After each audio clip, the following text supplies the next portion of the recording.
18h37 de retour dans Punchline sur CNews et sur Europe 1, toujours dans l'expectative, dans l'attente du nom de ce futur Premier ministre. Augustin Donadieu, vous êtes toujours notre vigie devant le palais de l'Élysée avec Bamba Gay. Le président n'est toujours pas rentré, il est en route, il rentre de Pologne et il doit normalement prendre une décision dans la soirée. Mais est-ce qu'on est sûr qu'il va prendre cette décision dans la soirée, Augustin ?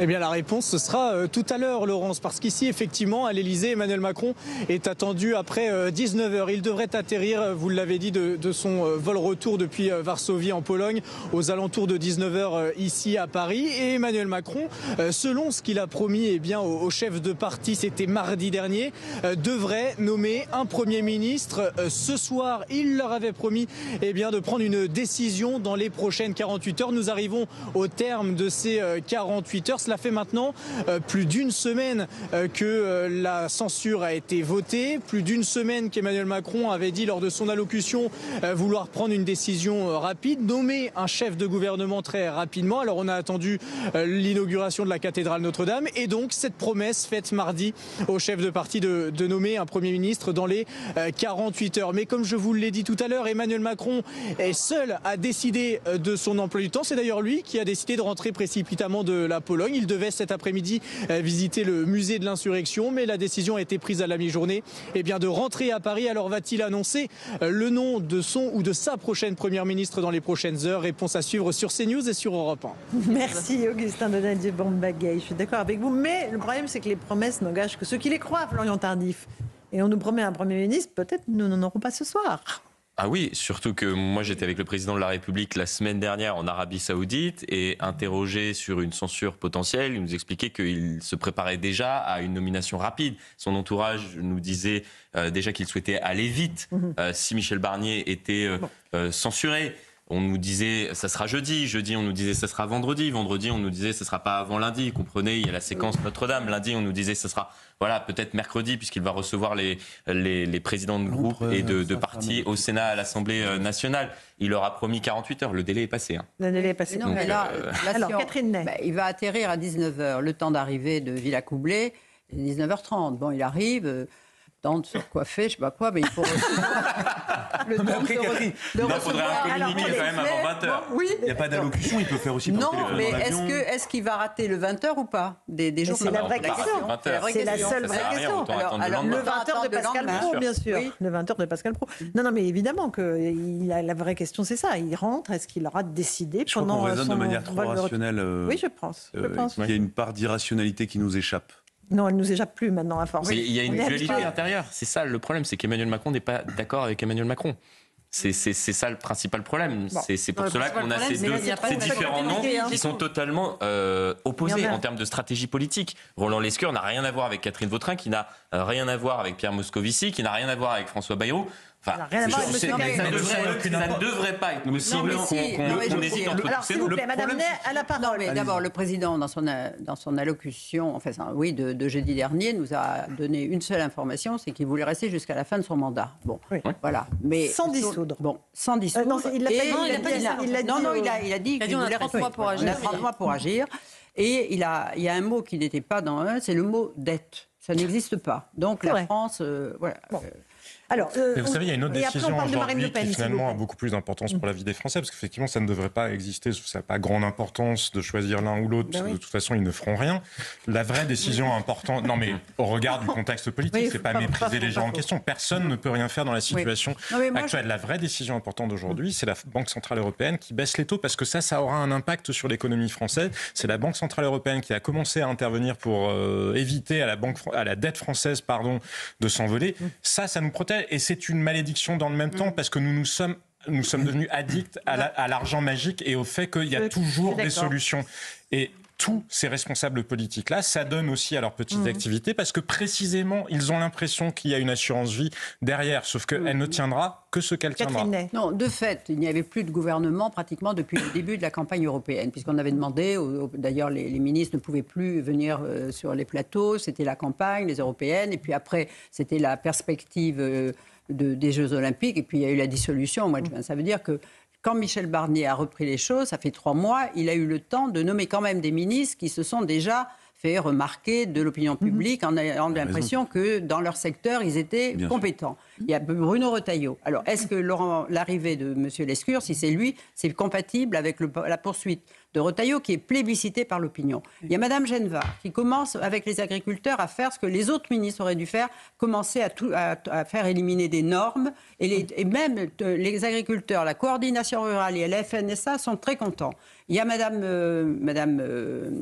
Catherine Vautrin qui, je pense, pourrait être un ministère, les collectivités locales, c'est plus difficile d'imposer sa marque parce qu'il faut le temps aussi, mais c'est une femme qui a beaucoup d'autorité, qui connaît le terrain et qui a de... Bon, il y a des gens comme ça qui doivent rester au gouvernement. Non mais Catherine a raison. Non mais politiquement, moi je trouve que là tout le monde se creuse la tête pour essayer de comment est-ce qu'on réinvente la poudre. Moi je pense que le plus sage pour Emmanuel Macron, c'est de se dire bon, on va essayer de reconsolider, de refaire un semblant de socle commun. On va pas inventer des nouvelles choses avec la gauche. On voit bien, il ferme la porte, c'est des oui mais tout le temps. Je pense que le plus raisonnable et le plus sage dans le moindre mal, en fait, c'est de nommer quelqu'un, effectivement, de type Catherine Vautrin ou Sébastien Lecornu, centre droit, avec la même équation, en essayant de traiter le plus intelligemment possible le RN.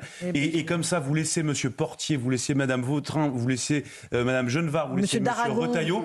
Et globalement, eux, ils continuent de faire le travail. Je rappelle quand même que 80% du pays est à droite. Et là, les gens, les macronistes ou à l'Élysée, ils sont en train d'essayer de se demander comment les gens veulent plus du en même temps et ils se disent on va faire du en même temps XXL. Mais c'est absolument pas ce que veulent les gens. Tout ça pour ça. Non mais faut apprendre l'art. Si c'est Catherine Vautrin, et je souscris tout à fait à ce qu'il C'est l'art des petits pas. On est rentré dans un moment politique où on peut plus faire des grandes enjambées. On gagne 1 centimètre, 2 centimètres, et ce sera comme ça jusqu'à la présidentielle. Si on tente quelque chose de baroque, feu d'artifice, ça marchera jamais. Non mais vous vous rendez compte quand même que Louis, en mai 2022, on pensait déjà à Catherine Vautrin.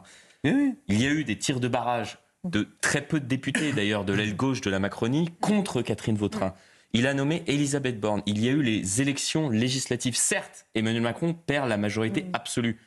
Mais il ne faut pas oublier que s'il avait nommé Catherine Vautrin à ce moment-là, il avait la majorité absolue. Il avait la majorité absolue à l'Assemblée nationale. C'est-à-dire s'il nommait Catherine Vautrin, on ne serait jamais arrivé jusqu'à la dissolution de l'été dernier, jusqu'à la censure de la semaine dernière. C'est-à-dire qu'il y avait une main tendue qui pouvait être possible en direction des Républicains, tout simplement parce que Catherine Vautrin est issue des Républicains. Elle a même été dans certains gouvernements sous Jacques Chirac.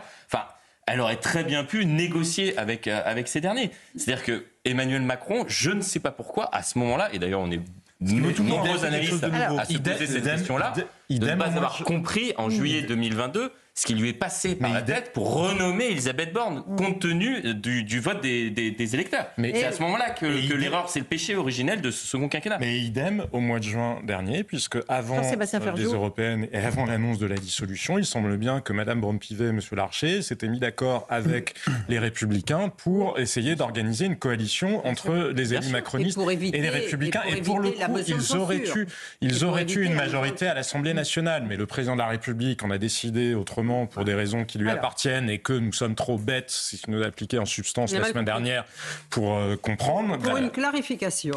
Alors, pendant ce temps-là, Marine Le Pen, elle, alors, est-ce qu'elle se frotte les mains? Est-ce qu'elle regarde tout ça avec amusement, avec intérêt? C'est elle qui, évidemment, a provoqué la motion de censure. Elle vient de tweeter. Et pour montrer qu'elle travaille, que les députés RN sont au travail. Grâce aux députés RN, dit-elle, et malgré l'abstention hypocrite des députés du socle commun, entre guillemets, l'indexation du barème de l'impôt sur le revenu est votée dans la loi spéciale. En plus d'avoir bloqué 40 milliards d'impôts avec la censure, nous rassurons ainsi les Français contre les mensonges macronistes. C'est-à-dire qu'elle montre que ces députés sont au travail, qu'ils ne s'occupent pas de cette pop politique, dont ils se tiennent bien à l'écart, parce qu'ils se disent évidemment qu'ils n'ont rien à y gagner. Florian Tardif, ils n'ont pas été invités. Jordan Bardella, qui sera notre invité à 21h, avait dit que c'était très irrespectueux de la part du président de la République de ne pas avoir invité le RN lors des consultations de cette semaine. Il n'est pas d'accord avec Marine Le Pen. Mais au fond, ça les arrange. Parce qu'ils se tiennent à l'écart de ce maelstrom. On pourrait revenir sur les conséquences de la dissolution vis-à-vis de leur électorat. Moi, je pense que c'était une erreur par rapport à tout ce qu'ils ont essayé de créer entre 2022 et 2024. Lorsque l'on lit bien les sondages, on se rend compte qu'entre les lignes, certes, elle consolide sa base électorale. Elle passe de 35% globalement à 36, 37, 38% dans les meilleures hypothèses. Ça, c'est très bien. On le voit à l'antenne pour CNews, on le commente pour les auditeurs d'Europe 1, mais sa base électorale est déjà aux alentours de 40%. Il faut se rappeler cette étude qui avait été réalisée il y a plusieurs mois, où 41% des Français avaient dit qu'ils avaient déjà voté Rassemblement National. Donc ils peuvent aujourd'hui voter de nouveau Rassemblement National. Toute la stratégie de Marine Le Pen ces 2 dernières années, c'était de tenter de capter un électorat qui aujourd'hui n'était pas encore prêt à voter RN.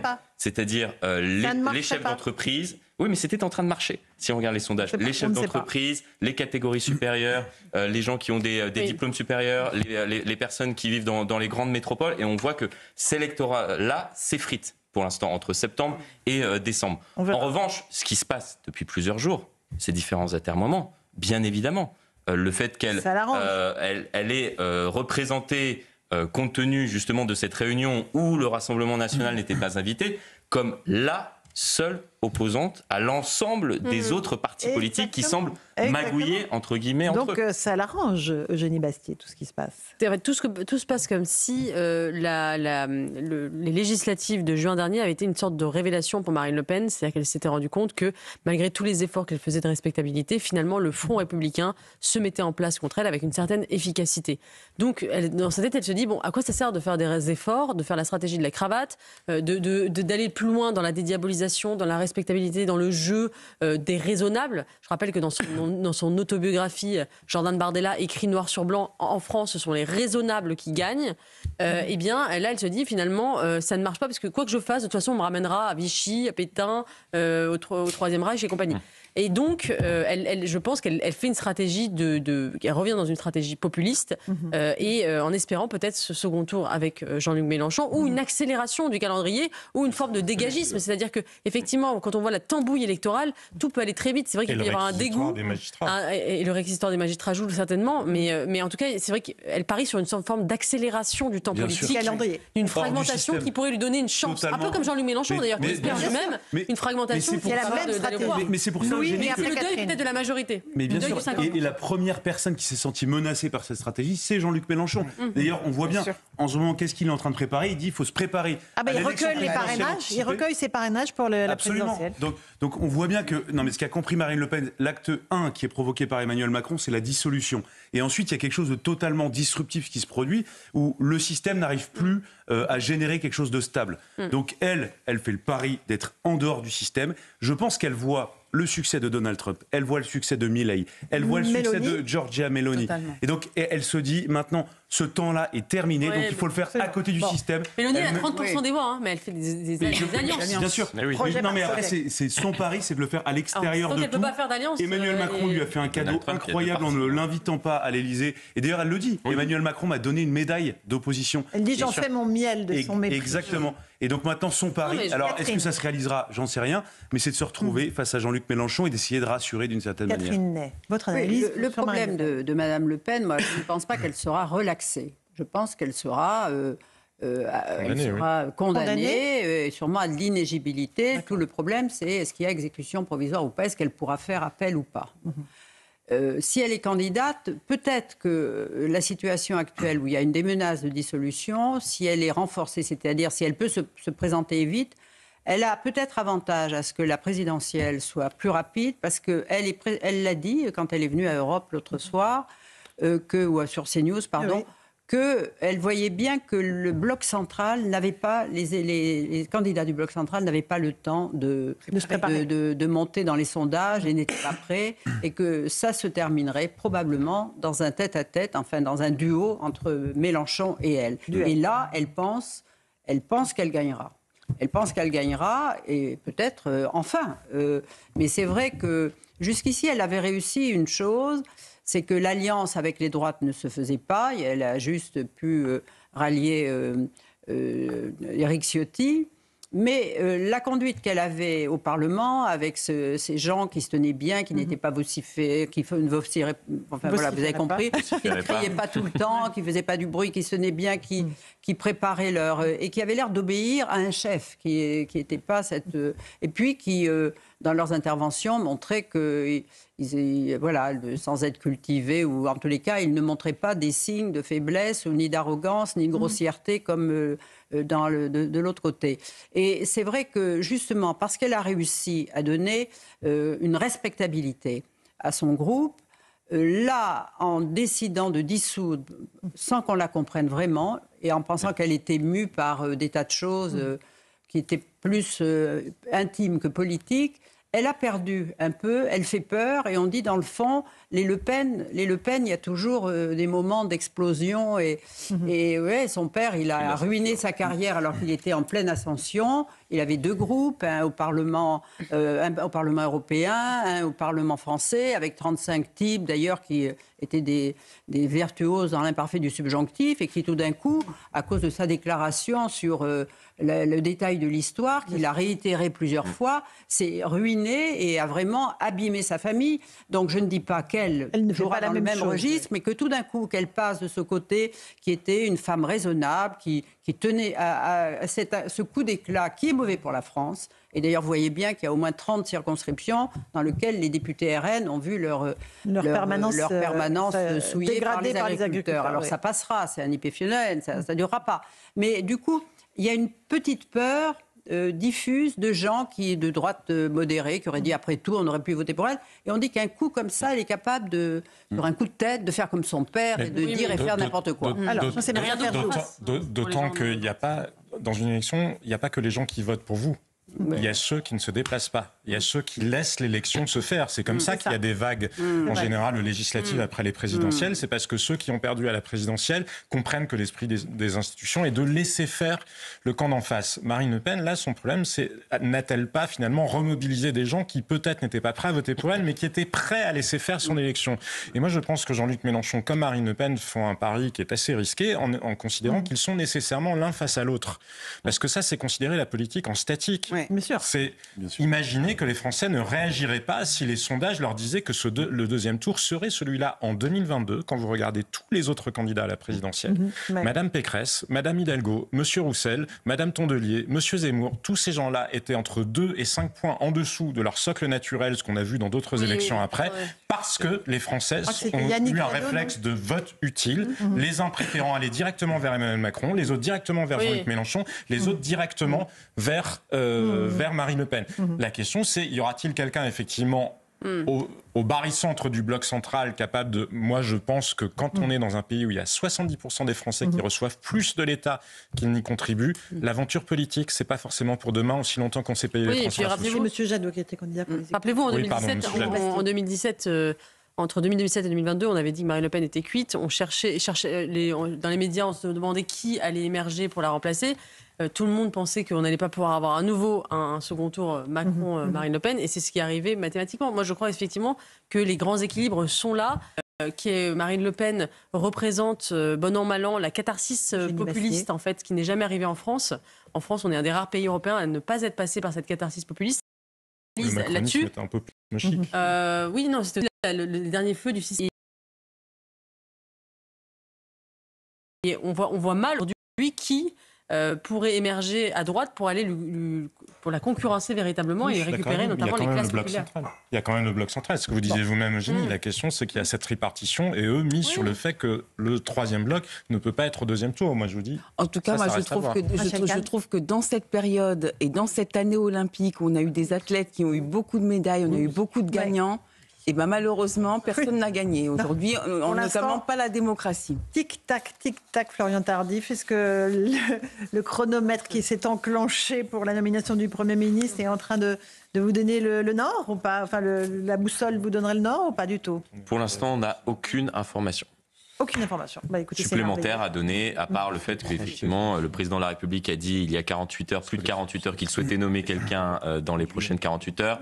Ce matin, son entourage nous expliquait encore qu'il souhaitait nommer quelqu'un d'ici ce soir. Bien évidemment, on entend avant 20 heures pour présenter potentiellement le nom du futur Premier ministre. Là, on y croit tout de même assez peu. Je m'entretenais d'ailleurs dès ce matin avec un ministre démissionnaire qui lui-même n'y croyait pas.